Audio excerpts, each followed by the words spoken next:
So welcome you all to mentorship forum.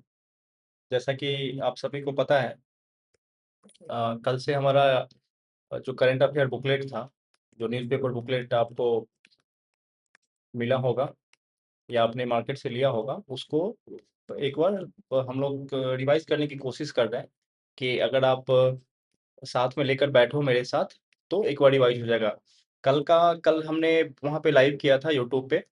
ठीक है, आज किसी कारणवश से नहीं हो पाया है, फिर कल से हम कोशिश करेंगे कि लाइव ही रखें, वो ज़्यादा बेनिफिशियल होगा। और कल का क्लास जो था वो करीब थोड़ा-सा ज़्यादा लंबा हो गया, उसका रीज़न था एक बार मैं मतलब वैसे कोशिश और मतलब सिंसियरली होप कर रहा हूँ कि आप लोगों को अब अगले बार से जो भी हमारा न्यूज़पेपर आए, बस वो आप इंटरव्यू के लिए पढ़ो। मतलब एग्ज़ाम के लिए आपको पढ़ने की ज़रूरत ना पड़े, प्रीलिम्स के लिए, ठीक है? बट वैसे अगर आप लोग इस बार प्रीलिम्स निकाल लोगे, नेक्स्ट टाइम मेंस देना है, तो मेंस के लिए भी करंट अफेयर पढ़ोगे, ठीक है? उसका थोड़ा-सा कुछ अलग हो जाता है तरीका पढ़ने का, बट नेक्स्ट टाइम से और भी एग्ज़ाम देंगे आप लोग, तो जब भी कुछ भी पढ़ो तो उसको उस हिसाब से पढ़ा करो जैसा कि कल हमने किया था, ठीक है? रीज़न ये होता है कि यहाँ पे आपने एक हेडलाइन देखा, उससे रिलेटेड 2-4 न्यूज़ होती हैं। जनरली करंट का जो न्यूज़ होता है वो आपको दिख जाएगा, पेपर में, न्यूज़पेपर में या कहीं भी मैगज़ीन में भी, कोई भी मतलब ये तो चलो पेपर का कटिंग है, ये तो बहुत ऑथेंटिक है और पढ़ने में थोड़ा मज़ा भी आता है। जहाँ वन लाइनर्स जो आप मैगज़ीन पढ़ते हो, उसको भी ऐसा नहीं कि बस पढ़ लें, वन लाइनर पढ़ लेंगे और पढ़ के बस जो लिखा हुआ है वो पढ़ के छोड़ दें। और उसी चक्कर में फिर वो याद भी नहीं होता है। आप 10 बार पढ़ लोगे, 20 बार पढ़ लोगे, फिर भी आपको याद नहीं होगा। एक तो एक रीज़न है कि आपको याद नहीं होगा, ठीक है? आप रिमेंबर करने में आपको आसानी होगी जब भी उसको किसी चीज़ का बैकग्राउंड कोशिश करते हो। दूसरा कि आप बीपीएससी का फ़ोकस जो भी बीपीएससी आपका एग्ज़ाम लेती है, उसका फ़ोकस अब केवल करंट इवेंट पे नहीं है कि अब अस्तित्व सिर्फ़ गंगा में है क्या? ठीक है? अब इसके आस-पास के ये क्वेश्चन पूछते हैं, इससे आस-पास के नॉलेज से क्वेश्चन पूछता है। इसके लिए आपको एक्स्ट्रा करना पड़ेगा मेहनत। ऐसा नहीं कि जब ये डायरेक्ट क्वेश्चन पूछता है उस टाइम एक्स्ट्रा मेहनत करते हैं। एक्स्ट्रा मेहनत करने से ना बेनिफिशियल ये होता है कि वो आपको अ, दूसरा जो क्वेश्चन्स होगा उससे रिलेटेड क्वेश्चन्स होंगे उसमें एलिमिनेशन में भी काम आता है वो सब। ठीक है? तो इसीलिए कल मैं बस दिखाना चाह रहा था आपको कि जब कोई भी किसी भी टॉपिक को पढ़ो तो उसको किस लेवल पे पढ़ना चाहिए या फिर किस डेप्थ में पढ़ना चाहिए। चलिए ठीक है, बातें होती रहेंगी सब, फिर जब हम लोग मिलेंगे तो बात करते रहेंगे। अभी बात करते हैं कल अक्टूबर मंथ का ये मैगज़ीन है जो कल हमारा कुछ रह गया था अक्टूबर 2025 का।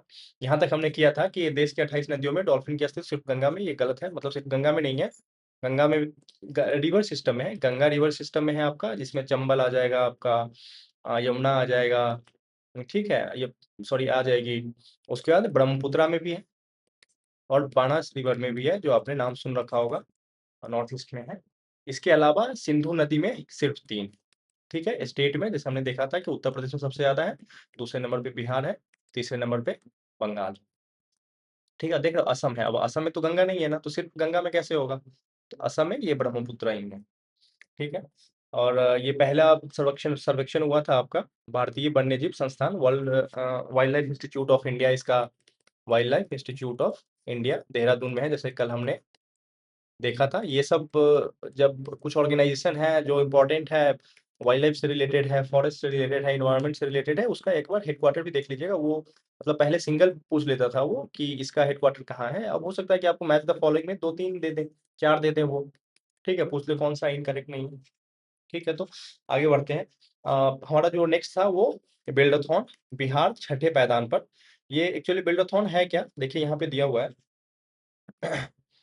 नीचे विकसित भारत बिल्डाथॉन 2025 राष्ट्रीय नवाचार पहल है। कक्षा 6 से 12 ये ध्यान रखिएगा अगर कुछ स्टेटमेंट बनाना हो तो कक्षा 6 से 12 तक के बच्चे इसमें भाग लेते हैं जो अपनी रचनात्मकता और समस्या समाधान कौशल को दिखाते हैं वहाँ पे। और कौन स्टार्ट किए इनको? शिक्षा मंत्रालय प्लस अटल इनोवेशन मिशन नीति आयोग, ठीक है?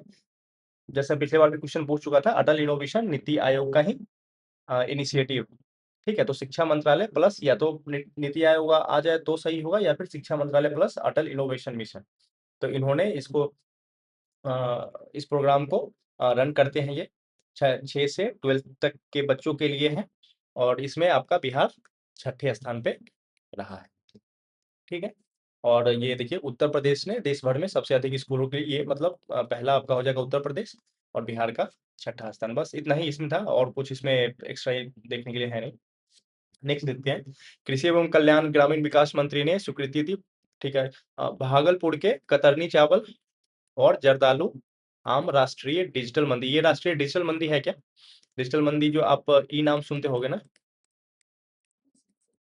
जो भी एपीएमसी है आपका इंडिया का, सभी एपीएमसी को ये डिजिटली कनेक्ट करता है। यहाँ का कोई फार्मर है वो या फिर आप कुछ खरीदना चाहते हो, और तमिलनाडु हो गया, आंध्र प्रदेश हो गया, साउथ में कहीं भी चले जाओ, या फिर बगल में आपका यूपी हो गया, कहने का मतलब है कि वो हर जगह के एपीएमसी को कनेक्ट करता है। आप अपना मतलब प्राइस डिस्कवरी आपका अच्छा हो सकता है, अगर आप जो भी सामान बेचना चाहते हो, तो खरीदने वाले के लिए भी जो भी प्राइस है उसको अच्छा मिल सकता है। तो उसमें कौन-कौन है? भागलपुर का कतरनी चावल और जर्दालू आम, आप लोगों को पता होगा, जीआई टैग्ड है, जीआई टैग है ये, तो उसको डिजिटल मंडी इनाम पे शामिल किया गया है। अब आप लोगों से क्वेश्चन ये है, और मतलब जब मैं क्वेश्चन पूछता हूँ तो एक बार कोशिश करो, अगर एटलीस्ट आपको आता है फिर तो ठीक है, फिर तो बहुत अच्छी बात है, आपको आता है, आप एक बार रिकॉल करने की कोशिश कर लो, बगल में कुछ लिखना है तो लिख लो। लेकिन जब क्वेश्चन पूछता हूँ तो उसको कोशिश करो कि कमेंट करें यूट्यूब में, ठीक है ना? कमेंट करने से क्या होता है ना, जब भी आप कमेंट करने की कोशिश करोगे, तो आपका जो माइंड है, वो थोड़ा-सा कॉन्शियस होगा। जब माइंड कॉन्शियस होगा तो ये याद होगा अच्छे से। तो मेरा क्वेश्चन क्या था कि अभी रिसेंट में 3 प्रोडक्ट हैं बिहार का, जिसको जीआई टैग मिला है। ये आप बता दो कमेंट करके। ठीक है, आपको आता है तो ठीक है, मतलब नहीं करना। टाइम का वैसे भी बहुत इम्पोर्टेंस है, अभी एग्ज़ाम आ रहा है तो। लेकिन नहीं आता है तो एक बार सर्च करो और उसको कमेंट करके बताओ। दूसरा नेक्स्ट चलते हैं, आईआईटी पटना का वर्ल्ड यूनिवर्सिटी रैंकिंग में 600 से 800 की रैंक पेड मिली। ये बेसिकली आप टाइम्स हायर एजुकेशन, ये Times Higher World University ranking निकालती है 2026 है, मतलब पिछले साल आया था 26 के लिए, इस साल आएगा 27 के लिए। उसमें पटना, आईआईटी पटना का ये दिया हुआ है। ठीक है, थोड़ा-सा इसके बारे में ये जान लो कि इसमें जो पहले स्थान पे था, पहले स्थान पे आपका ऑक्सफोर्ड है, ऑक्सफोर्ड यूनिवर्सिटी। ये आपको पता होगा कहाँ है, यूके में है, और ये लगातार 10वें साल मतलब 10th ईयर तक ये फर्स्ट रहा है। सेकंड आपका एमआईटी, और इंडिया में फर्स्ट कौन है? इंडिया में फर्स्ट है आपका IISc, IISc Bangalore, Indian institute of science Bangalore, ठीक। और बिहार में ठीक है आईआईटी पटना ही होगा, वो 600 से 800 के रैंक में मिला है। इस बार एक इम्पोर्टेंट हुआ है, मतलब कुछ अच्छा हुआ है इंडिया के लिए, ठीक है? वो अच्छा ये हुआ है कि जो लेट्स सपोज़ इन्होंने रैंकिंग निकाली, तो कुछ 1000 2000 जितना या जितना भी यूनिवर्सिटी होगा, तो नंबर ऑफ यूनिवर्सिटी पहले नंबर पे यूएस है और दूसरे नंबर पे इंडिया है। ये फर्स्ट टाइम हुआ है, ठीक है? ये जो दूसरे नंबर पे नंबर ऑफ यूनिवर्सिटी में इंडिया है। तो ये ध्यान देना टाइम्स हायर एजुकेशन का। नेक्स्ट, सरकारें स्थिर रहीं फिर भी देश में सबसे गरीब राज्यों में बिहार, आप लोगों को पता होगा, एक इंडेक्स है MPI, multi dimensional poverty index. जब भी हम लोग अभी बात कर रहे थे ना केरला वाला की एक्सट्रीम पॉवर्टी से खत्म हो गया है वहाँ पे केरला में, तो ये कौन निकालता है? नीति आयोग। उसी के लेके एनालिसिस है कि 90 से लेकर अब तक तो सरकारें स्थिर रही हैं, लेकिन अभी भी बिहार आपको देखोगे तो लास्ट पोजीशन पे है। बस इम्पोर्टेंट इसमें ये है कि 51% के अराउंड था पहले, ये देखो 15-16 और 2019-21 की बात कर रहा है, और अभी ये 33.76% आ गया है, ठीक है? और इसमें जो सबसे लार्जेस्ट डिक्लाइन हुआ है आपका, लार्जेस्ट जो डिक्लाइन हुआ है वो यूपी में हुआ है पहले नंबर पे, और आपका दूसरे नंबर पे बिहार है, ठीक? तो डिक्लाइन ये जो 15-16 से लेकर 19-21 में पहले नंबर पे यूपी में डिक्लाइन, दूसरे नंबर में बिहार का डिक्लाइन कब कितना था? 51 कुछ था और अभी 33 हो गया है। एमपीआई नीति आयोग का। जैन धर्म पर एनिमेटेड फ़िल्म तीर्थंकर तैयार। ये तीर्थंकर जैन धर्म का आपको पता है, उसमें 24 तीर्थंकर थे, तो सभी का ये जितने भी 24 तीर्थंकर हैं, उसके जीवनी पे ये इन्होंने आधारित किया है इस मूवी को। एनिमेटेड फ़िल्म है ये आपका, जैसे यहाँ पे देख रहे हो, जैन धर्म तीर्थंकर, जैनत्व के कल, आज और कल, ठीक है? 24 जो भी तीर्थंकर हैं आपके, तो सबका यहाँ पे लाइव को दिखाया गया है, ठीक है? गया के सुमन राणा ने वर्ल्ड पैरा एथलेटिक्स के शॉट पुट की स्पर्धा में जीता कांस्य पदक। पैरा एथलेटिक्स में शॉट पुट में देखोगे आप, बीपीएससी क्या करता है ना, और नाम दे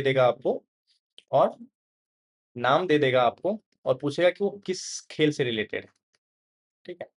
तो ये याद रखना कि सुमन राणा जी हैं, शॉट पुट से रिलेटेड है, पैरालंपिक कांस्य पदक उनको मिला है, ठीक है? फरवरी, ये मतलब फरवरी यहाँ पे लिखा हुआ है ना, इसी वर्ष फरवरी में चेन्नई में आयोजित सीनियर नेशनल पैरा एथलेटिक में स्वर्ण पदक जीता था। मतलब जब नेशनल वाला हुआ था हमारा, तो उसमें इन्होंने स्वर्ण पदक जीता था। और ये पैरा एथलेटिक्स में ना वर्ल्ड पैरा वाला जब हुआ है, तो उसमें कांस्य पदक इनको मिला है। पीयू की सौम्या पीयू की सौम्या को my Bharat NSS award, NSS national service scheme, ठीक है? ये आपको वॉलंटरी कम्युनिकेशन सर्विस और यूथ बिल्डिंग के लिए मिलता है। ये पीयू मतलब पटना यूनिवर्सिटी की सौम्या जी हैं, आप देख पा रहे हैं उनको। भारत एनएसएस अवार्ड कौन दे रहा है? आपके प्रेसिडेंट साहब, ठीक है? नेक्स्ट, राजगीर में अंतर्राष्ट्रीय क्रिकेट स्टेडियम के उद्घाटन, ठीक है, राजगीर में हो रहा है। कौन कर रहे हैं अपने? जो पहले मुख्यमंत्री साहब थे। देखिए यहाँ पे एक दो चीज इंपॉर्टेंट था न्यूज देखने वाला। मुख्यमंत्री ने 3 अंतर्राष्ट्रीय खिलाड़ियों खेल सम्मान राशि ठीक है, चेक प्रदान किया। शैलेश कुमार जी, बॉबी कुमार जी और गोल्डी कुमारी जी। ये जो वर्ल्ड पैरा एथलेटिक्स की हम लोग अभी बात कर रहे थे ना, कौन था? सोमन राणा जी, जो शॉट पुट के थे। तो वहीं पे ये भी जो पैरा एथलेटिक्स है, ये जो आपके शैलेश कुमार है, ये हाई जंप से हैं, ठीक है? जमुई के हैं ये रहने वाले, और इन्होंने गोल्ड जीता है, ठीक है? तो ये क्या किए हैं? गोल्ड मिला है इनको। किससे से है ये? हाई जंप, ठीक है? और कहाँ के हैं? जमुई के रहने वाले, ठीक है? तो ये बस यहाँ पे ध्यान देने वाली बात थी, एक बार ध्यान दीजिएगा इस पर। इंतजार खत्म, आज से दौड़ेगी पटना मेट्रो। पटना मेट्रो का हम लोग बात कर चुके हैं पिछली बार, मतलब 6 अक्टूबर को इसका उद्घाटन हो चुका है। 6 अक्टूबर को इन्होंने किया था, सीएम साहब ने किया था, और 2019 में हमारे प्रधानमंत्री नरेंद्र मोदी ने इनका फाउंडेशन रखा था। गंडक में घड़ियाल की संख्या इतनी हुई, 372 हुई, देश में दूसरे नंबर पे। पहला कौन है? चंबल, ठीक है? ये याद रखिएगा, चंबल है, और दूसरे नंबर पे आपके गंडक है। इसमें और कुछ है नहीं इम्पोर्टेंट। तो घड़ियाल क्रिटिकली एंडेंजर्ड है आपका, जो मगरमच्छ का 2-3 प्रजाति होगा ना, घड़ियाल होता है, ठीक है, मगर होता है एक, उसी में दूसरे नंबर पे है। माननीय मुख्यमंत्री श्री नीतीश कुमार जी के नेतृत्व में जलवायु संकट प्रबंधन में बिहार बना और रोल मॉडल। जलवायु संकट ये एक्चुअली पुराना न्यूज़ है, उसी सबको दिखा रहा है कि कॉप 27 में या कॉप 28 में, जो पहले आप देखोगे ना, जल जीवन हरियाली मिशन है, ये सब का जो जितना भी उसके बारे में बोला गया है वहाँ पे, उस सब के बारे में है, ये दिया हुआ है। तो इसमें उतना कुछ है नहीं इम्पोर्टेंस, इससे आप बस ये कर सकते हो, अगर कुछ सीख लेना होगा या फिर कुछ एक्स्ट्रा करना होगा, तो आप जो अभी कॉप 30 हुआ है या कॉप 29 हुआ है, उसका एक बार रिवाइज कर लेना कि कहाँ-कहाँ हुआ है। कॉप 29 आपको बाकू में हुआ था, अज़रबैजान। कॉप 30 आपका ब्राज़ील में बेलेव, और इस साल कॉप 31 होने वाला है, वो कहाँ होगा? ठीक है? अगर आपको पता है तो बताइए, नहीं तो एक बार सर्च कीजिए, ठीक है? कि कॉप 31 यूएनएफ ट्रिपल सी का कहाँ होने वाला है? मुख्यमंत्री ने किया पुस्तक का विमोचन, ठीक है? मुख्यमंत्री साहब ने किया, मतलब उस टाइम जो मुख्यमंत्री थे, तो थोड़ा-सा इम्पोर्टेंट हो जाता है। और नाम क्या है इस पुस्तक का? विकास पुरुष। अब देखो, विकास पुरुष है तो किस पे होगा आधारित? मुख्यमंत्री जी पे ही है, मतलब जो हमारे पहले के मुख्यमंत्री थे। और लिखा किन्होंने है? मुरली मनोहर श्रीवास्तव। मुरली मनोहर श्रीवास्तव जी ने लिखा है इसको, और विकास पुरुष नाम है। तो एक देख लीजिएगा, विकास पुरुष करके पुस्तक है, जिसका राइटर मुरली मनोहर श्रीवास्तव है। अब ये ठीक है, इसका एक नेक्स्ट न्यूज़ देखते हैं। ये थोड़ा-सा पुराना था, मतलब 2 बार जो ड्राफ्ट आया था, जो एसआईआर हुआ है बिहार में, आप लोगों को पता है। तो जो पहला वाला जब ड्राफ्ट आया था उसका ये डाटा है, उसके बाद जो फाइनल वाला आया था उसमें देखते हैं, ये वाला फाइनल है। सबसे अधिक मधुबनी में, तो सबसे ज़्यादा कहाँ पे कटा? मधुबनी में 2.66 लाख, ठीक है। और इसमें इम्पोर्टेंट एक ये है ना कि 4 जगह है जहाँ पे बढ़ा है। देखो यहाँ पे दे रखा है, ये ध्यान देना, रोहतास, दरभंगा, नालंदा एवं शेखपुरा, 4 डिस्ट्रिक्ट ऐसे हैं जहाँ पे बढ़ा है। बाकी हर जगह जो 34 है आपका, 38 डिस्ट्रिक्ट है, वहाँ पे हर जगह कमा है। जिसमें मैक्सिमम कहाँ सबसे ज़्यादा कहाँ कमा है? मधुबनी में, ठीक है। तो वैसे उतना डीप में तो नहीं जाना चाहिए कि कहाँ कितना घटे है और कितना कमा है, बट ठीक है, ये मेजर था तो एटलीस्ट ये 4 थोड़ा आउटलायर है, तो इसको एक बार ध्यान देना। रोहतास, दरभंगा, नालंदा एवं शेखपुरा, ठीक। 22 साल बाद हुआ है, इसमें कुछ इम्पोर्टेंट नहीं था, और बीच में 18 चुनाव हो चुके हैं, ठीक है। 2023 में आयोग ने कराया था एसआईआर, ठीक है। ये सब नॉर्मल न्यूज़ है, कुछ इसमें आपके प्रीलिम्स के लिए नहीं है। हाँ, ये है प्रीलिम्स के लिए इम्पोर्टेंट, छोटी चिरैया। अब छोटी चिरैया क्या है? ये आपका बनी बिहार की चुनावी पहचान। जब भी इलेक्शन होने वाला था तो इलेक्शन कमीशन या फिर बिहार गवर्नमेंट ने एक प्रतियोगिता आयोजित किया था, जिसमें कि जो भी हमारा इलेक्शन होगा उसका शुभंकर के लिए बहुत लोगों को देना था, इमेज बना कर, ठीक है। तो इसमें ये जो कौन है, यहाँ पे देखिए लिखा होगा, राहुल जी हैं, नालंदा जिले के, जिन्होंने छोटी चिरैया का दिया था, इसको प्रथम पुरस्कार मिला था, और यही आपको हर जगह यूज हुआ था, चुनावी पहचान, ठीक है। छोटी चिरैया है, नालंदा के कौन है? राहुल जी हैं, छोटी चिरैया, नालंदा, राहुल जी, ठीक है। Women's education and gender sensitisation पुस्तक का विमोचन, ठीक है। इसके राइटर कौन है? डॉक्टर मुक्ता सिन्हा, ठीक है। उतना इम्पोर्टेंट नहीं है, मतलब। नेक्स्ट, मतदाताओं के लिए आसान होंगे इस बार के चुनाव, जानते ही हैं आप लोग, ज्ञानेश जी हैं हमारे मुख्य चुनाव आयुक्त। यहाँ पे थोड़ा सा बस ये देख लीजिए कि पहला चरण का कब हुआ था? 6 नवंबर 121। नेक्स्ट चरण 11 नवंबर, 122 सीट, एक सीट जुड़ गया था। और यहाँ पे देखिए मैप में आपको दिख जाएगा, ये जितना भी बॉर्डर एरिया है ना, ये वाला हो गया, ऊपर वाला या फिर नीचे वाला एरिया, ये साइड वाला एरिया जो थोड़ा सा सेंसिटिव होता है, वहां पे चरण 2 में हुआ था, और बाकी जो बीच वाला एरिया है वहां पे आपको फर्स्ट चरण में हुआ था। ये देख लीजिएगा कि कुल मतदाताएं ये सब कटने के बाद जो एसआईआर में जितना भी कटा है, 743 के अराउंड, 7.43 करोड़ होगा। और कुछ इसमें है नहीं उतना इम्पोर्टेंट। हाँ, बेतिया घराना के गायक पंडित अरुण को लाइफ टाइम अचीवमेंट अवार्ड, मतलब उतना इम्पोर्टेंट नहीं है, बस ये ध्यान दीजिएगा अगर कुछ आ जाए वैसे रैंडम सा, आजकल कुछ रैंडम पूछने का शौक चढ़ गया है उनको। तो कहाँ के है ये? बेतिया घराना है, नाम क्या है? अरुण, पंडित बेतिया घराना, पंडित अरुण जी। और इसको देता कौन है? तो ये संस्था स्वाति है, झारखंड का। देखो मतलब उतना फेमस भी नहीं है, तो ठीक है, तो इग्नोर कर सकते हैं उतना। तो ये आपका अभी तक का अक्टूबर का खत्म हो गया, अक्टूबर का आपका खत्म हुआ। तो अब हम लोग थोड़ा सा कोशिश करते हैं कि नवंबर वाला जितना हो सके उतना कर लेंगे, क्योंकि अक्टूबर को कल ही खत्म करना था। कल थोड़ा सा क्लास लंबा हो गया, इसलिए हमने उतना छोड़ दिया था कुछ। तो चलिए नवंबर का हम लोग स्टार्ट करते हैं। Lucknow is now a UNESCO creative city of gastronomy, ठीक है। क्या है? लखनऊ यूनेस्को क्रिएटिव सिटी की। सबसे पहली बात तो क्रिएटिव सिटी कौन, क्रिएटिव सिटी का जो अवार्ड है वो कौन देता है? तो गैस्ट्रोनॉमी, ठीक है ना, सॉरी, क्रिएटिव सिटी का अवार्ड मतलब क्रिएटिव सिटी कौन अवार्ड करता है? तो यूनेस्को। गैस्ट्रोनॉमी में लखनऊ है। पहले भी है क्या इंडिया में गैस्ट्रोनॉमी का कोई सिटी मिल चुका है क्या? आप पे छोड़ता हूँ, बताइए आप।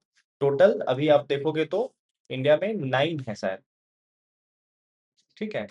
इंडिया में 9 सिटी है जो कि क्रिएटिव सिटी को क्रिएटिव सिटी का अवार्ड उन लोगों को सबको मिल चुका है। तो एक है गैस्ट्रोनॉमी का, मैं हिंट दे देता हूँ, आप लोग अगर पढ़ा होगा तो आप लोगों को पता होगा, तो आप एक बार कोशिश कीजिए बताने का। तो लखनऊ यूनेस्को गैस्ट्रोनॉमी का लेटेस्ट है आपका। Centre says right to vote not same as freedom of voting. अब देखो इसमें बहुत कंफ्यूजन है, कंफ्यूजन नहीं होना चाहिए वैसे। राइट टू वोट है ना, कॉन्स्टिट्यूशनल राइट केवल और केवल यूपीएससी ने मान रखा है अभी तक। ठीक है, बाकी सब अभी कुछ दिन पहले, 4-5 दिन पहले ना, जो हमारे प्रीवियस चीफ इलेक्शन कमिश्नर थे, एसवाई कुरैशी जी, उनका भी एक आर्टिकल आया था हिंदू में। उसमें उन्होंने स्टार्ट ही किया था कि जो राइट टू वोट है ना, वो स्टैट्यूटरी राइट है। और सेम राइट टू वोट आपका सुप्रीम कोर्ट का बहुत सारा जजमेंट है, उन्होंने बोला है कि स्टैट्यूटरी राइट ही है। गवर्नमेंट भी वही बोल रही है कि जो राइट टू वोट है वो स्टैट्यूटरी राइट है। किसमें? आरपीए 51 में सेक्शन 62 है। ठीक है। और जो ये फ्रीडम ऑफ वोटिंग है, मतलब आपको वोट, जैसे वोटिंग हो रही है तो आप वहां पे वोट करने चाहते हो, नहीं करना चाहते हो, आप जाते हो वोट करने, तो आपको रोका नहीं जाएगा। वो फंडामेंटल राइट है। जो फ्रीडम का राइट है ना हमारा 90, उसमें वो फिर वो फंडामेंटल राइट है। तो right to vote statutory, freedom of voting freedom है, फ्रीडम से ध्यान रखना, freedom of speech and expression ये fundamental right. INS navy commission survey vessel, survey है, क्या नाम है, आईएनएस इच्छक। ये सर्वे का काम है इनका करना, कुछ ज्यादा इंपॉर्टेंट उतना नहीं है, लेकिन फिर भी ठीक है, एक बार ध्यान दे देना क्योंकि डिफेंस से आजकल क्वेश्चन पूछ रहे हैं। तो INS Ikshak. Expert joins hands for Ramsar site, tag for wetland in Assam sanctuary, Assam sanctuary. ये कौन सा नाम है? ये देखिए यहाँ पे सर ने लिख रखा था, रौमारी दोंदुबा। ठीक है, रौमारी दोंदुबा वेटलैंड। ये कहाँ पे है? रोमवाड़ू, अगर आ जाए इस तरह का तो रौमारी दोंदुबा वेटलैंड, तो पहली बात तो असम में है। किसी वाइल्ड लाइफ का पार्ट है क्या? हाँ, तो लाओखोवा वाइल्ड लाइफ सेंचुरी। ठीक है। ये आप पिछले बार बीपीएससी भी क्वेश्चन पूछ चुका है इस पे, कि जो न्यूयॉर्क सिटी के जो मेयर है उसका, मतलब पिछले बार कोई और थे, उसके बाद ये इलेक्ट हुए हैं आपका जोहरानी। ठीक है, जोहरानी, जोहरान ममदानी। ठीक है, ये पहले हैं मुस्लिम, ये देख लो, पहला मुस्लिम है और पहला साउथ एशियन ओरिजिन है। ठीक है, इसका इंडियन ओरिजिन है। इनकी जो माँ है शायद इंडिया में वो डायरेक्टर है शायद, मूवी वो भी डायरेक्ट डायरेक्ट भी करती हैं। ठीक है, जो दूसरे नंबर पे थे, आजकल थोड़ा सा बहुत रैंडमनेस हो गया है ना, तो एक बार बस ध्यान दे देना, मिस्टर, क्या नाम है इनका, कौमू। ठीक है, तो ममदानी नया बना है आपका मेयर न्यूयॉर्क का। ISRO launches GSAT 7R, India heaviest communication satellite. ठीक है, ये मतलब इसका टैगलाइन है कि हेवीएस्ट है, आज तक का जितना भी सैटेलाइट लॉन्च हुआ है इंडिया के धरती पे, इंडिया के लैंड पे, ये जीसैट 7R ये हेवीएस्ट है। अब इसके क्या क्या खासियत है? ये कम्युनिकेशन सैटेलाइट है, किसका? इंडियाज नेवी के यूज के लिए। ठीक है, तो जीसैट 7R इंडिया का नेवीज का एडवांस कम्युनिकेशन सैटेलाइट है, जो कि हेवीएस्ट है। कहाँ से लॉन्च हुआ है? सॉरी, पहले बात तो जो हमारा लॉन्च व्हीकल है वो कौन सा है? LMB launch vehicle mark 3। ठीक है, अभी तक हमारा जो लॉन्च व्हीकल है सबसे एडवांस लॉन्च व्हीकल है ये। और जितने भी हेवी हेवी सैटेलाइट लॉन्च होता है सब ये करते हैं, लॉन्च व्हीकल मार्क 3। ठीक है, और ये हुआ कहाँ से है? देखो यहाँ पे दिया हुआ है, from the Satish Dhawan space centre in Harikota. अभी हाल फिलहाल में देखोगे एक एग्जाम हुआ है, उसमें इसी तरह कुछ रॉकेट या मिसाइल से रिलेटेड था, उन्होंने पूछ दिया था कि कहाँ से उसको भेजा गया है स्पेस में। ठीक है, तो ये जो heaviest communication satellite GSAT 7R, navy advance communication, LVM launch vehicle mark 3, कहाँ से? Satish Dhawan space centre Harikota, Andhra Pradesh. ठीक, GSAT 7R। Lahore lawyers to protest against 27th amendment. अब देखो लाहौर लॉयर्स है, 27th अमेंडमेंट तो पाकिस्तान का है ये। सुप्रीम कोर्ट का जो पावर है उसको कर्टेल किया है। कैसे कर्टेल किया है? तो एक इन्होंने स्टार्ट किया, मतलब दो तीन चीजें हैं यहाँ पे। एक तो जो अपना चीफ ऑफ डिफेंस स्टाफ है ना, उसी तरह इन्होंने चीफ ऑफ डिफेंस फोर्स निकाला है, defence force.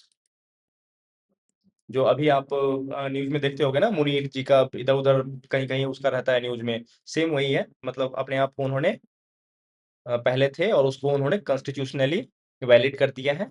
Chief of defence force, सबसे बड़ी बात ये है ना कि जो भी और एक और इसमें ऐड हुआ है कि जो भी 5 स्टार ऑफिसर होगा, जैसा कि अभी है मुनीर, वो लाइफ टाइम के लिए उनको इम्यूनिटी मिल गई है क्रिमिनल चार्जेस से और अरेस्ट से। मतलब ऑफिस में है तब तक तो ठीक है, मतलब लाइफ टाइम के लिए, उसके बाद भी वो कुछ भी कर सकते हैं, उसको अरेस्ट नहीं किया जा सकता है। और दूसरा, ये cartel the power of supreme court, यहाँ पे उन्होंने एक नया फेडरल कोर्ट ही बना दिया है सुप्रीम कोर्ट के को हटा करके। और जो मतलब सुप्रीम कोर्ट को हटाया नहीं है, सुप्रीम कोर्ट है, उसके पावर को कर्टेल करके नया फेडरल कोर्ट बनाया है कि जो कि कॉन्स्टिट्यूशनल रिलेटेड मैटर होगा वो देखेगा। जो सुप्रीम कोर्ट है बस अपील की बात ही करेंगे। तो ज़्यादा उतना डिटेल में नहीं है, बस ये जान लो कि 27th अमेंडमेंट बहुत न्यूज़ में रहा है कि 27th अमेंडमेंट क्या है। अगर कुछ आए तो उसको पाकिस्तान से करना। China launches new aircraft carrier Fujian, ठीक है? अब एयरक्राफ्ट कैरियर है, कल हम लोग बात कर रहे थे विक्रांत और विक्रमादित्य। विक्रमादित्य ये इंडिया का है, विक्रांत आपका इंडिजीनियस है पहला, विक्रमादित्य रशिया से लिया गया है, वही फूजियान है ये आपका चाइना का। बहुत ही एडवांस वर्जन है ये। अभी तक यहाँ पे देखोगे ना जी, कभी US navy fourth class series में ही इसमें जो टेक्नोलॉजी था वो यूएस का जो नेवी फोर्थ क्लास सीरीज है वहीं पे यूज होता था। तो उसको इन्होंने अचीव करने की कोशिश की है। चाइना है वो पता है। Where does India stand in tackling TV?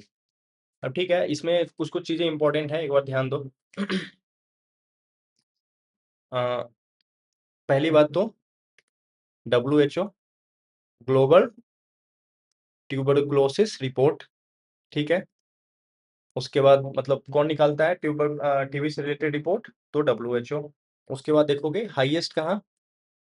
Rate found in India, second Indonesia. उसके अलावा एक इंपॉर्टेंट बात है कि जो इंसिडेंसेज है, ऑल दो लार्जेस्ट वॉल्यूम है आपका टीबी केस, बट ये ड्रॉप हुआ है 21% फ्रॉम 2015 टू 2024, ठीक है? 21% ड्रॉप होकर ये 227 पर लाख मतलब हुआ करता था 2015 में। ये 237 पर लाख हुआ करता था, अभी कितना हो गया? 187। और 21% ड्रॉप हुआ है, ये ध्यान देना कि 21% ड्रॉप हुआ है। अगर स्टेटमेंट में होगा तो वहां से आपको फंसा सकता है।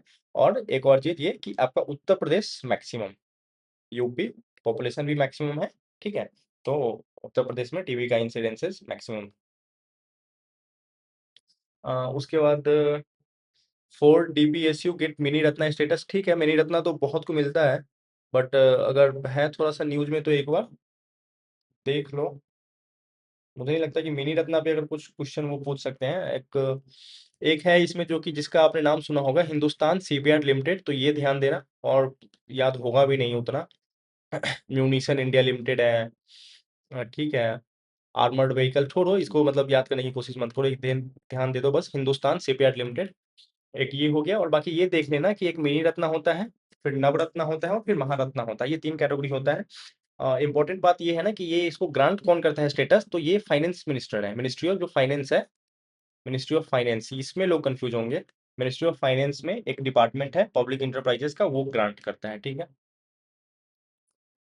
To date as super typhoon, typhoon जो फिलीपींस आपका पैसिफिक ओशियन में है, उधर टाइफून बोला जाता है ट्रॉपिकल साइक्लोन को, जो हम लोग साइक्लोन बोलते हैं ना, उसी का नाम है। तो क्या नाम है? फुंग वोंग, फिलीपींस में आया था, उसी का दिया हुआ।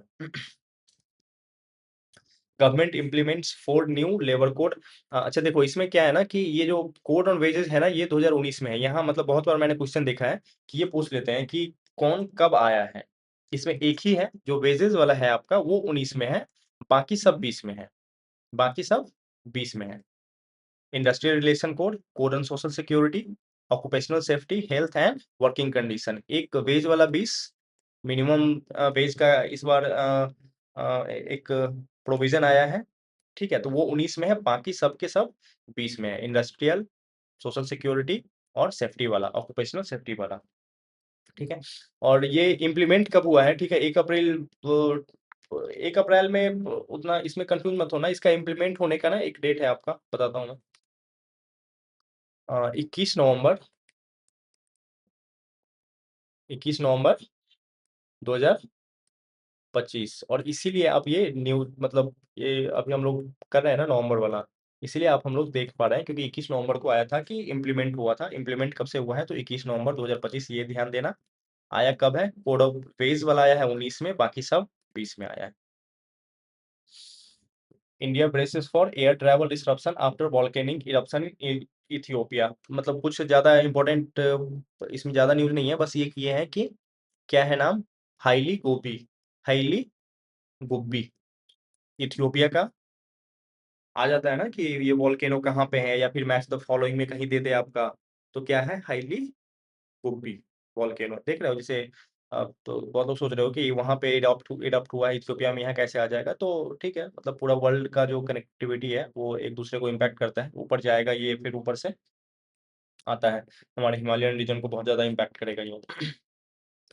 जस्टिस कांत, इसका हम लोग बात कर चुके हैं कि 53rd जज हैं आपके, वो आ चुके हैं, ले चुके हैं। पिछला जो कल वाला हमारा अक्टूबर वाला मंथ का था, उसमें हमने डिस्कस किया था इसको। Army chief pays homage to operation Pawan. और अब ये ऑपरेशन पवन कौन सा है? देखो यहाँ पे लिखा हुआ है operation Pawan 1987 Indian peace keeping forces mission in Sri Lanka. ये 87 89 में, ठीक है ना, वहाँ पे तमिल का कुछ उनका इंटरनल इशू चल रहा था, ठीक है। तो वहीं पे जिसके चक्कर में आप देखोगे ना, बाद में जाके राजीव जी का जो असैसिनेटेड होता है, उससे भी लिंक किया जाता है उसको। तो उसी टाइम का ये न्यूज़ है, ऑपरेशन पवन है, श्रीलंका में है। और आर्मी चीफ देखो यहाँ पे जनरल उपेंद्र द्विवेदी जी हैं, ये पहले थे जनरल उपेंद्र द्विवेदी। बस ये ध्यान रखना कि ये अब चेंज हो गया है। अब कौन सा है? धीरज सेठ, दी धीरज सेठ। ये हो सकता है कि डेट कहीं बोल दे कि ये फरवरी के टाइम या फिर अप्रैल के टाइम फोन था, ये मई में आया है सर, ये मई या जून में, जब इसका डेट देख लेना, मई या जून में आए हैं ये। उससे पहले तक ये उपेंद्र द्विवेदी जी ही थे। तो कहीं डेट दे देना कि 31 मार्च को कौन था, तो आप उपेंद्र द्विवेदी जी ही मानोगे, ठीक है, धीरज सेठ ना मिले तो। और ये कॉलेजियम का थोड़ा सा हिस्ट्री है, आप लोगों को पता होगा, 3 केसेज है इसमें। एक है 1981 का, दूसरा है आपका 1993, तीसरा है आपका 1998। ये आ जाता है, अगर आ भी सकता है कि इसको कौन सबसे पहले था, या फिर मतलब फर्स्ट जज केस कैस करके ऐसे बोल दे, या सेकेंड जज केस डेट से मैच करने के लिए जज केस वो कर दे। तो 81 में पहला था, इसमें उतना इंपॉर्टेंट नहीं था। मेन यहाँ जैसे 93 में लिखा हुआ है कि 93 में ही कॉलेजियम सिस्टम का स्टार्ट हुआ था, ठीक है। यहाँ पे शायद दो जो भी कॉलेजियम 4 है ना, 4+1 CGI का, तो यहाँ पे 2 का कॉन्सेप्ट था, और ये बाकी फाइनलाइज हुआ था आपका 1998 में। एक इम्पोर्टेंट ये है कि 90th कॉन्स्टिट्यूशनल अमेंडमेंट एक्ट 2014, जिसमें कि एनजैक की बात की गई थी, वो 2014 में आया था, और उसको सुप्रीम कोर्ट ने 2015 में अनकॉन्स्टिट्यूशनल करके खत्म किया था। अभी आप देखोगे ना, इलेक्टोरल बॉन्ड पे एक क्वेश्चन पूछा है कि मतलब कौन से ईयर में इलेक्टोरल बॉन्ड का जो स्कीम था उसको सुप्रीम कोर्ट ने खारिज किया है। तो ये 2014 में आया था एनजेक का 90th कॉन्स्टिट्यूशनल अमेंडमेंट एक्ट, और 2015 में इसको सुप्रीम कोर्ट ने खारिज किया। 35 billion year old crater on Mars to be christened after geological MS Krishnan, ठीक है। तो ये MS कृष्णन, ये इंडियन है, इनके नाम पे आपका जो क्रेटर है मार्स पे, क्रेटर मतलब बहुत डीप डिप्रेशन होता है, किसी इम्पैक्ट की वजह से हो गया, कुछ उल्का पिंड आ गया, जैसे हमारा है ना लोनार लेक, लोनार लेक है ना आपका महाराष्ट्र में, वो क्रेटर ही है, क्रेटर लेक है। तो वो मार्स पे जो है, मतलब हम लोग यहाँ से अगर कुछ देखते हैं मार्स पे कुछ खोज हुआ, तो उसको नाम कुछ देते हैं ना, कि ताकि फ्यूचर में हम कुछ रेफरेंस उससे कर सकें। तो उस यही क्रेटर का नाम, जैसे देखो यहाँ पे लिखा हुआ है कृष्णन, MS कृष्णन जी हैं। उनके बारे में एक चीज अच्छा यहाँ पे ये लिखा हुआ है, आप थोड़ा सा जान लो कि man was the first Indian to be director of the Geological Society of India. अब ये जियोलॉजिकल सोसाइटी ऑफ इंडिया कहाँ है? बेंगलुरु में, ठीक है। बेंगलोर में आपका जियोलॉजिकल सोसाइटी ऑफ इंडिया है। 1950s के अराउंड 58 या 57 में इसका फाउंडेशन हुआ था। तो इसका ये फर्स्ट थे, first Indian to be director of Geological Society of India, ठीक है, कृष्णन जी, MS कृष्णन जी, इसलिए थोड़ा सा इनको ऑनर किया जा रहा है, ठीक है। तो मार्स पे है, जैसे ये देखो ना कृष्णन, और भी बहुत सारे नाम हैं। केरला से दिया हुआ है ना कि फर्स्ट टाइम केरला का कुछ-कुछ नाम लेकर यूज़ किया गया है, मतलब देख रहे हो यहाँ पे वालीमाला, बेकाई, थुम्बा। अब थुम्बा बताओ, थुम्बा आप लोग जानते होंगे, ठीक है? एक थुम्बा हो गया, एक पेरियार, पेरियार का भी नाम आप लोगों ने सुन रखा होगा। तो ये सब केरला, और फर्स्ट टाइम केरला का जो लोकल नेम है उसको यूज़ करके इस पे क्या कहते हैं, नामाकरण किया जा रहा है, ठीक है? और ये कर कौन रहा है? तो ये आपका इंटरनेशनल एस्ट्रोनॉमिकल यूनियन है, वो करता है ये सब काम, ठीक है? और कुछ इसमें है नहीं एक्स्ट्रा, बस इतना जान लेना कि ये पहले फर्स्ट इंडियन थे director of Geological Society of India. Mars पे क्रेटर पे इनके ने नाम पे क्रेटर का नाम रखा गया है। Murmu to be the first president to address Odisha assembly. आपको पता है ये पहले उड़ीसा से ही आती हैं ये, और पहले उस असेंबली का पार्ट रह चुकी हैं। तो ये पहले प्रेसिडेंट बनेंगी। स्पीकर वहाँ के कौन है? सुरमा पैदी, ठीक है? CEC to head international IDEA. CEC मतलब चीफ इलेक्शन कमिश्नर।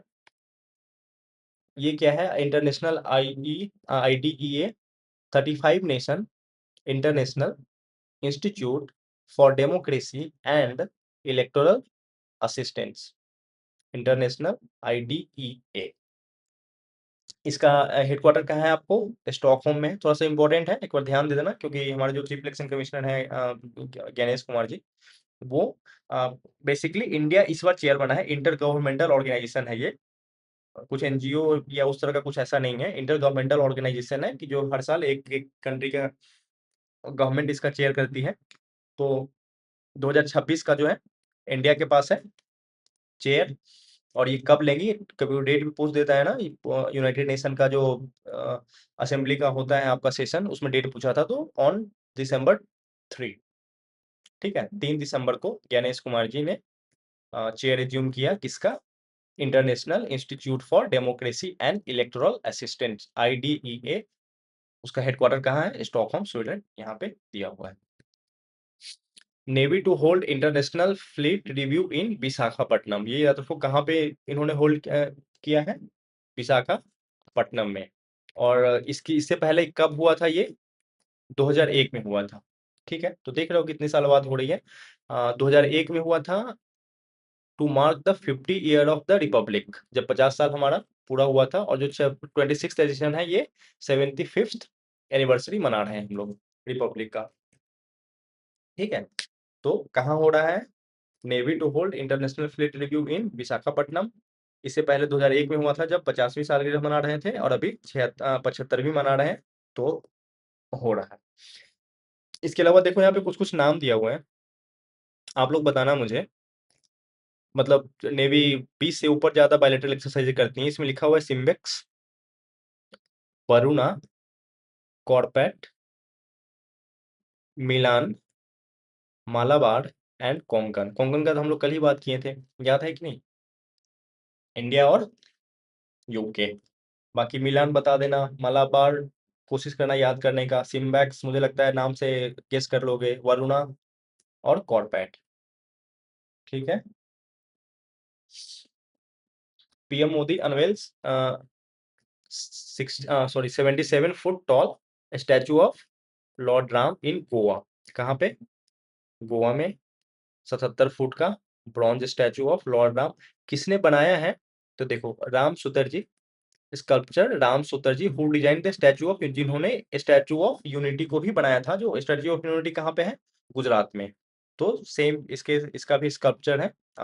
और कहाँ पे ये अनवेल हुआ है? गोवा में। किसने किया है? तो पीएम मोदी जी ने किया है, तो थोड़ा सा इंपॉर्टेंट है, ठीक है? राम जी का मूर्ति है गोवा में। इंडिया लॉन्चेज ऑपरेशन सागर बंधु। तो जनरली देखोगे बंधु मतलब, ठीक है, वैसे ग्लोबल टर्म है उतना इंडिया के लिए, बट ये श्रीलंका के लिए है। श्रीलंका में अभी साइक्लोन आया था, तो उससे जो भी डिस्ट्रक्शन हुआ है, उसके अ, उसके लिए हम लोगों ने उनको असिस्टेंट प्रोवाइड किया है, तो उसका नाम रखा गया है ऑपरेशन सागर बंधु। और इसमें कौन भाग लिया है? देखो यहाँ पे लिखा हुआ है INS Vikrant and INS Udaygiri. देखो विक्रांत बार बार आ रहा है, इसलिए मैं बोल रहा हूँ आपको ना, जो मिलिट्री में बहुत माइलस्टोन इवेंट्स हैं या माइलस्टोन इक्विपमेंट्स हैं, शिप्स है उस तरह का, उसके बारे में थोड़ा-सा जान लो। आईएनएस विक्रांत क्या है? एयरक्राफ्ट कैरियर है, इंडिजीनियस है, ठीक है? और आईएनएस उदयगिरी ये नॉर्मल मतलब दूसरे कैटेगरी का शिप है। तो ये आपको आ सकता है अगर थोड़ा-सा कुछ एक्स्ट्रा करना हो उनको तो। वैसे तो पूछ लेंगे कि ऑपरेशन सागर बंधु किसके साथ हुआ है, लेकिन उससे ज़्यादा करना होगा, एक स्टेटमेंट बना देंगे कि ऑपरेशन सागर बंधु में आईएनएस विक्रांत और आईएनएस उदयगिरी ने भाग लिया। अब स्टेटमेंट आपको सही या गलत करना होगा, ठीक है? एक यहाँ पे टर्म है महासागर, बस इसका जो फुल फॉर्म है ना एक बार देख लेना, क्योंकि फुल फॉर्म भी पूछती है बीपीएससी।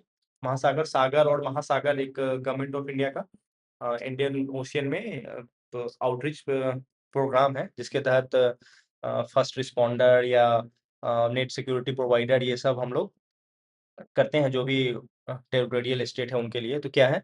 म्यूचुअल, एक बार पढ़ लो वैसे याद हो जाएगा। Mahasagar, mutual and holistic advancement for security and growth across region. Mutual and holistic advancement, थोड़ा-सा ज़ूम कर लेते हैं। Mutual and holistic advancement for security and growth across region, ठीक है? महासागर का देख लो, बार-बार operation Sagar Bandhu, INS Vikrant, INS Udaygiri. Supreme Court bats for the protection of pristine sal forest in Jharkhand Saranda, ठीक है? अब ये देखो झारखंड सरंदा में मतलब क्यों हुआ है, क्योंकि यहाँ पे कुछ लोगों ने पिटीशन डाला था। बेसिकली ये है क्या, आपको देखो यहाँ पे लिखा हुआ है, Saranda forest division also accounts for 26% of India's iron ore reserve. पहली बार तो ये है कहाँ पे सरंदा फॉरेस्ट, तो झारखंड में है। कितना परसेंट? अराउंड मतलब 1/4 आपको आयरन ओर रिजर्व यहाँ पे मिलता है। तो ऑब्वियस सी बात है माइनिंग होगा, बहुत सारा माइनिंग होगा, जैसे दिया भी हुआ है, सेल का है, टाटा का, बहुत सारा यहाँ पे माइनिंग एक्टिविटी चल रही है, तो जिसकी वजह से इन्वायरमेंट वहाँ पे इम्पैक्ट होता है। तो उसी इन्वायरमेंट के लिए एक पिटीशन डाला गया था, जिसमें इन्होंने सुप्रीम कोर्ट ने बोला है कि एक देखो इंडेंजर्ड है यहाँ का, ये जो साल फॉरेस्ट, प्रिस्टीन साल फॉरेस्ट है लोकल, वो इंडेंजर्ड है, तो उसको बचाने के लिए उन्होंने बोला था कि इसको वाइल्ड लाइफ सेंचुरी आप घोषित करो, ठीक है? जैसे यहाँ पे लिखा हुआ है ना, इंक्लूडिंग एंडेमिक साल forest, four horned antelope, Asian palm civet, wild elephant, ठीक है? ये सब है यहाँ पे, देखो कुछ-कुछ हो, मुंडा, उड़ांव एंड एलाइड आदिवासी, ये लोग आदिवासी वहाँ पे हैं, मतलब रहते हैं। ठीक है, तो इससे ज़्यादा इसमें कुछ न्यूज़ नहीं था, बस ये ध्यान रखना कि सरंडा है कहाँ पे, तो झारखंड का है और साल फॉरेस्ट वहाँ पे पाया जाता है। ये याद ना भी रहे कि सुप्रीम कोर्ट ने कुछ डायरेक्शन दिया है, ये तो नहीं पूछे कि सुप्रीम कोर्ट ने कहाँ के लिए दिया है। बहुत सारा आते रहता है उसमें, अगर फँसाना होगा तो वैसे तो कुछ भी पूछ सकते हैं, बट ठीक है, फिर भी झारखंड का सरंदा फॉरेस्ट है, जहाँ पे कि 1/4 आपका आयरन ओर रिजर्व है, ठीक है? US to launch new military operation in Latin America. अब यूएसए में ट्रम्प जी हैं, तो कुछ न कुछ तो करते रहेंगे, उनका काम है करना। नाम क्या है बस ये ध्यान देना, साउदर्न स्फीयर। लैटिन अमेरिका कहाँ है? जो नीचे वाला पार्ट है आपका, नॉर्थ अमेरिका के नीचे, सेंट्रल अमेरिका में, उसमें लैटिन अमेरिका आपका आएगा। और South America, southern sphere. Gujarat, Ambaji marble gets GI tag. Ambaji marble पूछ देता है कि कहाँ का है, स्टेट पूछ दिया, या फिर कौन सा जीआई टैग है या नहीं है, तो गुजरात का है अंबाजी मार्बल, जीआई टैग आपको मिला है। At G20 summit, Modi proposes new initiative on health skill। अब G20 समिट ये देखो पिछली बार कहाँ पे हुआ था? साउथ अफ्रीका में हुआ है। इस बार कहाँ होगा? यूएसए में होगा। पिछली बार उन्होंने वर्ल्ड वाइड किया था और इस बार उन्हीं के यहाँ होने वाला है। तो और फर्स्ट टाइम यूएसए बॉयकॉट किया था इसको, तो ये ध्यान देना कि पिछली बार यूएसए नहीं गया था। एक इसमें इम्पोर्टेंट है जो हमारे प्रधानमंत्री जी ने अनाउंस किया था कि ऑस्ट्रेलिया, कनाडा, इंडिया 3 कंट्री है, Australia, Canada, India, technology and innovation partnership. Technology and innovation partnership में कौन-कौन कंट्री है? Australia, Canada, India. कहाँ पे लॉन्च हुआ है ये? अ, साउथ अफ्रीका में। साउथ अफ्रीका में कहाँ पे? जोहान्सबर्ग में, ठीक है? G20 समिट जोहान्सबर्ग, ठीक है। इससे ज़्यादा इसमें उतना कुछ है नहीं, बस इतना ये याद रख लेना कि जो इस बार का है वो ऑस्ट्रेलिया में होगा, सॉरी ऑस्ट्रेलिया में कह रहा हूँ, यूएसए में होगा। 100% एफडीआई इंश्योरेंस बिल, ये रिसेंट के एग्जाम में भी आ चुका है। इसका नाम क्या है? सबका बीमा सबकी रक्षा अमेंडमेंट है इंश्योरेंस बिल। ठीक है, इसमें क्या है कि 100% एफडीआई है।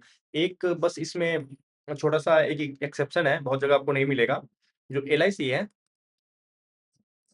उसमें आपका 20% ही है। एलआईसी गवर्नमेंट ओन्ड है, तो यहाँ पे एफडीआई मतलब फॉरेन इन्वेस्टमेंट 20% ही हो सकता है। ये बस एक्सेप्शन है, बाकी जितना भी इंश्योरेंस है उसमें आपका 100% तक एफडीआई हो सकता है। ये जो बिल आया है आपका, वो किस किस को अमेंड करेगा? एलआईसी बिल 20% का, insurance regulatory and development authority act 1999 ये भी पूछ देता है कि जो भी इंश्योरेंस रेगुलेटरी एंड जो क्या इसका शॉर्ट फॉर्म होगा, IRDA, ठीक है, डेवलपमेंट एक्ट, ये कौन से एक्ट से आया है या किससे उसको स्टैट्यूटरी पावर मिला है, ठीक है। अलोंग साइड इंश्योरेंस एक्ट 1938 इस सबको अमेंड करेगा ये। जो पहले 74 था उसको 100% कर दिया। बस ये याद रखना है कि LIC 20% exception. President to lead Constitution Day ceremony at Central Hall. अब कॉन्स्टिट्यूशन डे कब मनाया जाता है? पता होना चाहिए आपको। नवंबर 26 1949 को जब हमारा कॉन्स्टिट्यूशन अडॉप्ट हुआ था। इम्प्लीमेंट कब हुआ था, कब इन इफेक्ट आया था पूरी तरह से? 26 जनवरी 1950, ठीक है। IFFI IF international film festival of India कहाँ है? गोवा में, 56 था इसमें। Special focus this year Japan country of focus, Spain partner country, Austria Australia spotlight country, ठीक है, मतलब उतना डीप में तो नहीं जाना चाहिए। ये एक बार बस ध्यान दे देना कि IAF इंडियन एयरफोर्स का जो तेजस है हमारा, वो दुबई एयर शो में क्रैश हो गया है, और जो पायलट थे उनका डेथ हो गया। पायलट क्या है इनका? कमांडर नामंस सयाल, ठीक है। और ये कहाँ पे हुआ है? Al Maktoum international airport, the venue of the air show जहाँ पे हुआ था। अल मखतूम इंटरनेशनल एयरपोर्ट कहाँ पे है आपका? तो दुबई में है। वहाँ पे क्रैश हो गया था। और ये जो आपका तेजस है ये 4.5 फिफ्थ जनरेशन का है। फिफ्थ जनरेशन का इंडिया में नहीं है, 4.5 ही है। राफेल भी 4.5 ही है। Judiciary can not type president. अच्छा ये देखो, जब सुप्रीम कोर्ट ने गवर्नर और प्रेसिडेंट का जो आर्टिकल 200 और 201 में जो पावर है, सॉरी 201 में जो पावर है उसको कर्टेल करने के लिए एक लाया था ना, जजमेंट आया था जिसमें उन्होंने टाइमलाइन फिक्स कर दिया था कि इतने अंदर में आपको बिल को अप्रूव करना होगा या फिर रिजेक्ट करना होगा या जो भी करना है, मतलब उन्होंने टाइमलाइन फिक्स कर दिया था। उसी के रिगार्डिंग प्रेसिडेंट ने आर्टिकल 143 के तहत, आप लोग पॉलिटी में पढ़ रखे होंगे, वर्ड जो एडवाइजरी ओपिनियन है उसके तहत उन्होंने 24 सॉरी 14 14 क्वेश्चन पूछे थे सुप्रीम कोर्ट से। 14 question raised by the president, और उस पे उनका जो रिप्लाई आया था कि जो judiciary can not tie president governor to timeline, ठीक है। जो पहले टाइमलाइन था उसको उन्होंने बोला था कि ऐसा नहीं कर सकते हैं। यहाँ पे दिया हुआ है गवर्नर डिस्क्रिशन अंडर है, उनका डिस्क्रिशन है ये। Judicial limit, judicial SC can not impose timeline for assent और create a concept of deemed assent, ठीक है। मतलब आर्टिकल 142 जो कंप्लीट जस्टिस की बात करता है ना, वो मतलब आप उसको यूज नहीं कर सकते हो जहां मन हुआ आपका, ठीक। गवर्नर अकाउंटेबिलिटी पर उन्होंने बोला था कि लिमिटेड जुडिशियली रिव्यू अप्लाई होगा। ऐसा नहीं कि आपको बिल आ गया तो गवर्नर अब बैठा रह गया, बिल पे कुछ कर ही नहीं रहे हैं, ठीक है। तो court can direct governor, but वो डिक्टेट नहीं कर सकते हैं। आप डायरेक्शन दीजिए कि चलिए आपको करना है तो करना है। अगर स्टेट आया कि सर ऐसा है कि मैंने बिल पास किया है, गवर्नर साहब ने उस पर ना साइन कर रहे हैं ना उसको छोड़ रहे हैं, ठीक है, तो कोर्ट डायरेक्शन दे सकती है, बट डिक्टेट नहीं कर सकती है कि हाँ तुम मतलब करो ही ये। उसी से रिलेटेड था, बस एक ध्यान देना कि ये 14 क्वेश्चन था इसमें, और ये 16th प्रेसिडेंशियल रेफरेंस था। इससे पहले 15 और हो चुका है, ये 16वां है।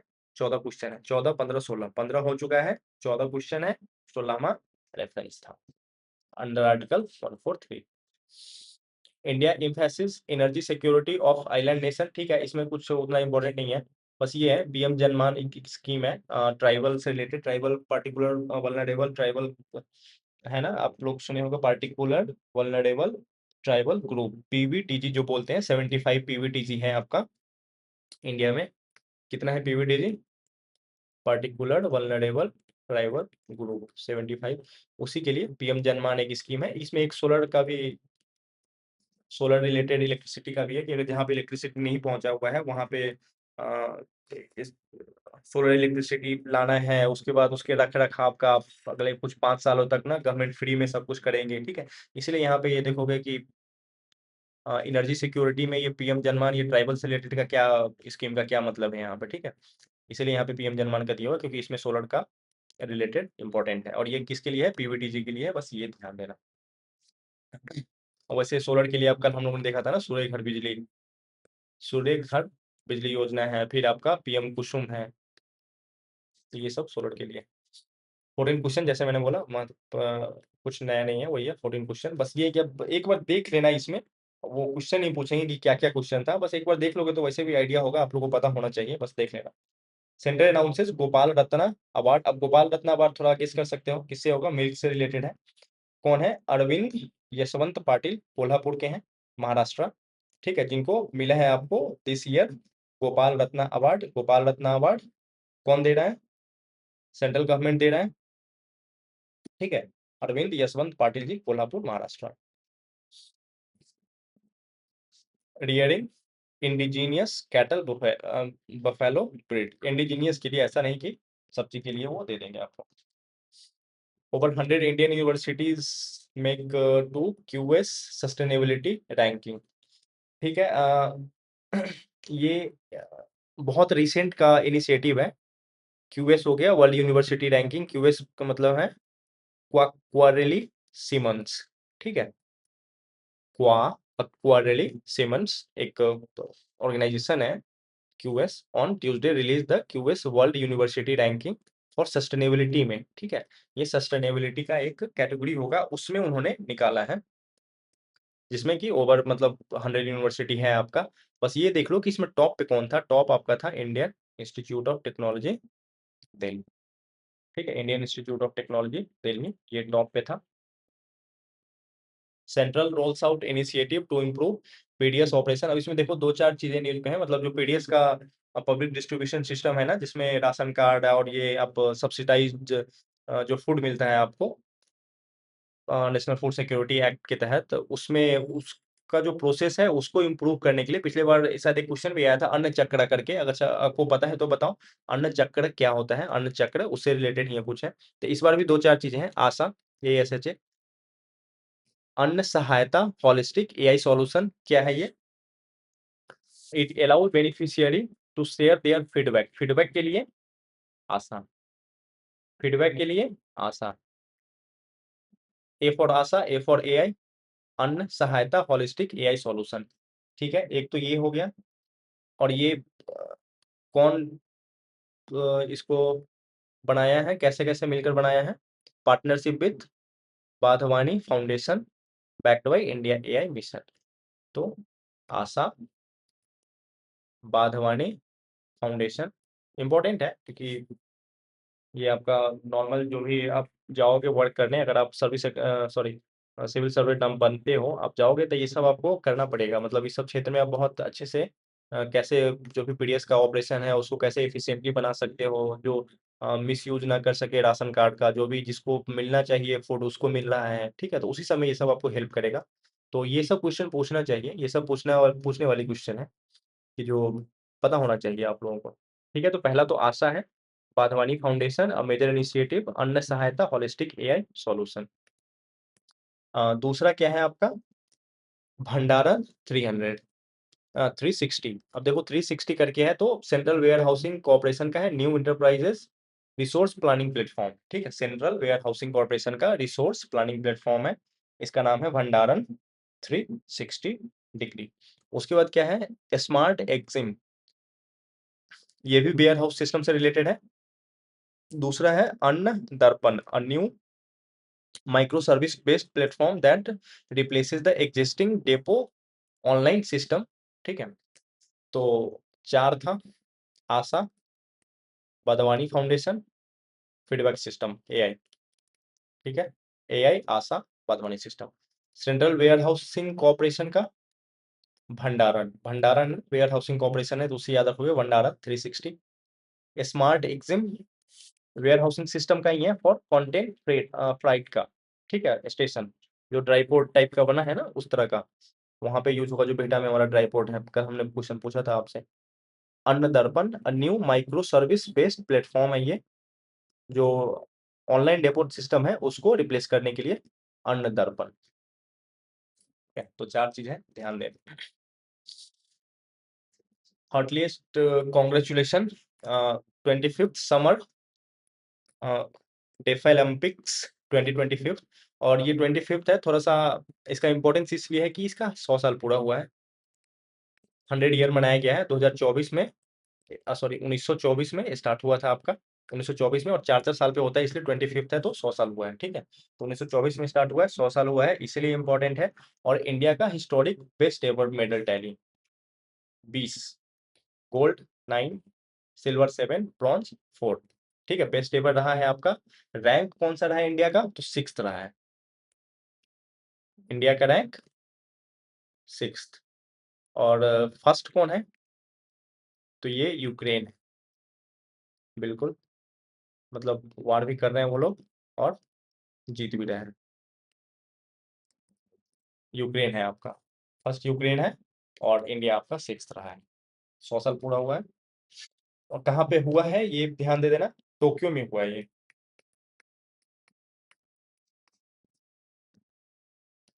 गाबी, गाबी क्या है, वैक्सीन अलायंस है, बहुत सारे इसमें है, जैसे वर्ल्ड बैंक हो गया, WHO हो गया, बिल एंड मेलिंदा फाउंडेशन का नाम सुना होगा, वो सब है ये। गावी 2000 के अराउंड, 2000 के अराउंड ये फाउंड हुआ है, plus UNICEF link deal to provide easy access to malaria vaccine. अब देखो इसमें इंपॉर्टेंट क्या है, एक तो गावी है कि गावी क्या है, यूनिसेफ के बारे में पता है ये आपको।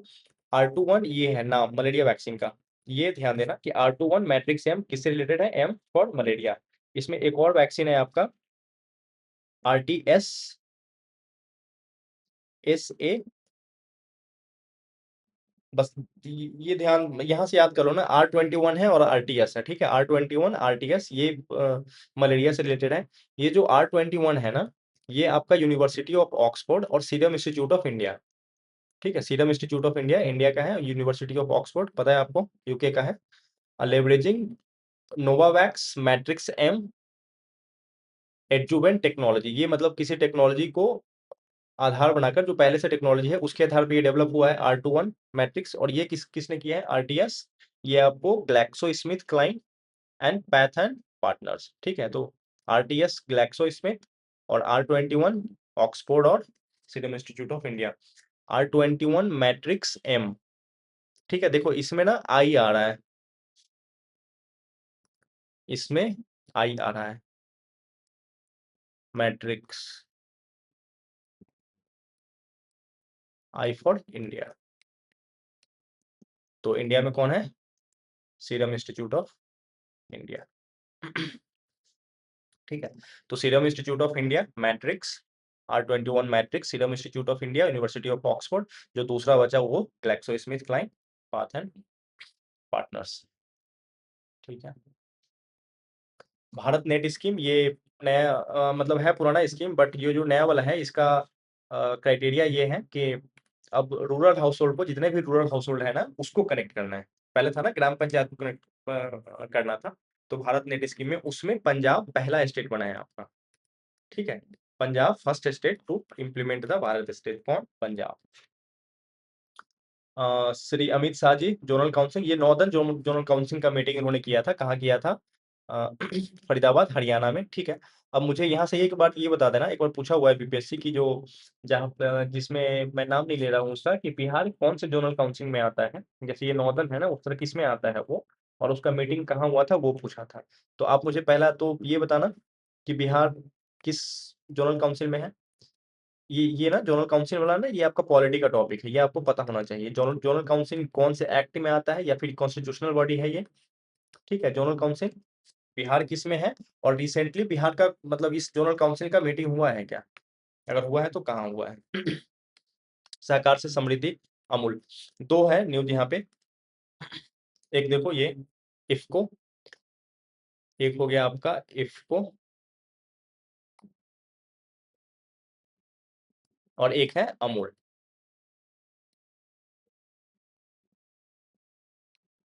अमूल और इफ़को, ये पहला कोऑपरेटिव है वर्ल्ड का और ये सेकंड। देखो number 2 cooperative in the world, मतलब पहला कहने का मतलब अच्छे में जो रैंक निकलता है ना कि फर्स्ट कोऑपरेटिव, सेकंड रैंक निकलता है ना कि देख रहे हो यहाँ पे based on the GDP per capita ranking, ये नहीं कि मतलब फर्स्ट बना है या सेकंड बना है। तो अमूल को फर्स्ट रैंक मिला है और इफ़को को सेकंड मिला है। ये अच्छी बात है। सहकार से समृद्धि किसका है? कोऑपरेटिव का आपका मोटो है। अमूल पहला, दूसरा इफ़को। और ये अमूल का नाम कौन-सा है आपको पता है क्या? अमूल हम लोग बोलते हैं Gujarat cooperative milk marketing federation limited, ठीक है? ये अमूल का नाम है। अमूल शॉर्ट मतलब हम लोग बोलते हैं। नेक्स्ट न्यूज़ है आपका ये यूएसए से है, यूएसए से बहुत लगाव है आपको बीपीएससी का, यूएसए का कुछ भी होते रहता है तो वो हर 1-2 साल में पूछते ही रहते हैं। तो नाम है अबिगेल स्पैनबर्गर, ठीक है? अबिगेल स्पैनबर्गर, ये वर्जीनिया वर्जीनिया स्टेट है, ठीक है? वहाँ की पहली फीमेल गवर्नर बनी है Abigail Spanberger. One India through digital India एक बुक का लॉन्च हुआ है, one India through digital India. Important है क्योंकि जो आपका हमारे पहले के चीफ जस्टिस हैं, उन्होंने इसको विमोचन किया है इस बुक का। किसने लिखा है इस बुक को? प्रोफेसर मीका जेम्स स्टीफेन ने। One India through digital India किन्होंने लॉन्च किया है? B R Gavai ji. आप लोग जानते होंगे इनको, ठीक है? बी आर गवई जी हैं professor Meka James Stephen, India retired, sorry, chief justice of India retired B R Gavai ji. One India through digital India. Bharat ने क्यूबा को 20 टन मानवीय सहायता सौंपी। क्यों क्यों सौंपी? तो वसुधैव कुटुंबकम, दुनिया एक परिवार है, वो हमारा मोटो है इंडिया का, वो आपको पता होगा। यहाँ पे है ना, देखो लिखा हुआ तूफान मेलिसा। तूफान मेलिसा, तूफान रेफाइल है उससे पहले आया हुआ है, तो तूफान मेलिसा आया था, तो ये पूछ सकते हैं। जैसे हम लोग देख रहे हैं ना, कल भी एक तूफान का साइक्लोन का हमने दिया था, देखा था। आज भी देखें एक टाइफून आया है आपका फिलीपींस साइड में, ठीक है? तो वो मैच करने के लिए पूछ सकते हैं, मैच द फॉलोइंग, कि कौन किससे कौन कहाँ पे आया हुआ है। तो तूफान मेलिसा क्यूबा में है, जहाँ पे इंडिया ने सहायता भेजा। इसमें देखो एक हीतन मैत्री भीष्म जो अ, आरोग्य मैत्री भीष्म क्यूब है ना, जो यूक्रेन वॉर के टाइम भी जब स्टार्ट हुआ था, तो उस टाइम इंडिया ने सेंड किया था आपको यूक्रेन को। तो सेम यहाँ पे भी गया है। वो एक्चुअली फर्स्ट एड किट होता है एक्चुअली, जो भी घायल होते हैं वार में या फिर जिस तरह का जब एक्सीडेंट हो, उन लोगों के लिए वो पूरा इक्विप्ड होता है वो। दुनिया के सबसे उम्र-दराज ओलंपिक चैंपियन का 101 साल में निधन। कहाँ के थे ये? तो फ्रांस के कास्ट के थे। 1948 के लंदन में इन्होंने ट्रैक साइक्लिंग में गोल्ड जीता था। 2024 में जो पेरिस में हुआ है, चलो ठीक है, 2024 में तो पेरिस में हो गया। अब मुझे ये बता दो कि 2028 में कहाँ होगा? ठीक है, 2024 में पेरिस में हुआ था, 4 साल पे होता है, तो 2028 में ये कहाँ होगा? सबसे उम्रदराज टॉर्च बियरर मशाल वाहक भी थे 2024 में। एशिया महाद्वीप के सबसे खुशहाल शहर बना मुंबई। कौन निकाला है? ये आपका न्यूज़ निकाला है आज अ, टाइम आउट करके है एक ऑर्गेनाइजेशन, लाइफ इंडेक्स है इनका, ठीक है? तो टाइम आउट करके life index, city life index करके, जहाँ पे एशिया का सबसे खुशहाल शहर बना है मुंबई। और वर्ल्ड का आप देखोगे तो वर्ल्ड का इसमें अबू धाबी है। नाम सुन रखा होगा आप लोग सबने, अबू धाबी। कहाँ है? यूएई में। तो पहला अबू धाबी है, एशिया का पहला मुंबई, और ये वर्ल्ड का 6th, ठीक है? कौन निकालता है? तो टाइम आउट। देख रहे हो टाइम आउट करवा रहा है ये, ठीक है? चलो टाइम आउट से तो हम लोग का भी बहुत टाइम हो गया, लगता है 1 घंटा के करीब हो गया है, उससे ज़्यादा ही होगा। तो आप इसको 2 की स्पीड से भी देख सकते हो। चलो अब तो मैं लास्ट में बोल रहा हूँ, लेकिन ठीक है। जो नेक्स्ट इसका पार्ट है, कुछ रह गया है, जैसे बिहार लेजिस्लेटिव असेंबली का है कुछ, यहाँ पे वीमेन वाला है कि सबसे ज़्यादा वीमेन का जो वोटर टर्नआउट हुआ है, सेम चीज़ है ये दूसरे पेज में। कितने वीमेन कहाँ से हैं, ठीक है? ये यूरेनियम रिलेटेड थोड़ा कंट्रोवर्सी था। ठीक है, मतलब ज़्यादा इम्पोर्टेंट नहीं है, इसमें कुछ आपको मैक्सिमम आपको पता ही होगा। तो इसको कल जल्दी-जल्दी 5 मिनट में स्टार्टिंग में ख़त्म करेंगे और फिर आगे हम लोग बढ़ेंगे। ठीक है, तो आज के लिए इतना ही रैप अप करते हैं। थैंक यू वेरी मच आपको सभी को यहाँ तक बने रहने के लिए, अगर आपने देखा है तो। चलिए, ओके, बाय-बाय।